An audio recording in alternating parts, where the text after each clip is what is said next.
Kenaikan harga emas antara sebab kena ramai orang kini tu mula menyimpan emas. Tetapi, simpanan emas tu bukanlah perkara yang baru. Dah ribuan tahun dulu pun orang dah simpan emas. Jadi, adakah simpanan emas tu masih relevan pada zaman tu?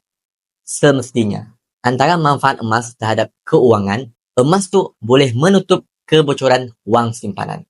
Yang kedua, emas tu boleh dijadikan modal pusingan bisnes.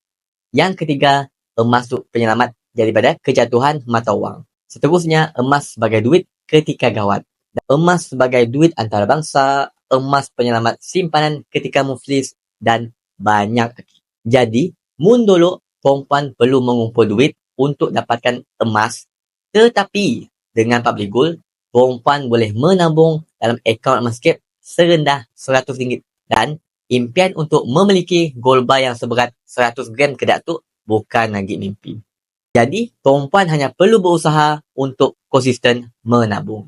Mun perempuan berminat untuk mula menabung emas bersama Public Gold, perempuan boleh mulakan langkah pertama dengan berdaftar secara percuma dan aktifkan akaun simpanan pertama serendah RM100. Ataupun, perempuan boleh isikan detail di beg biru di bawah.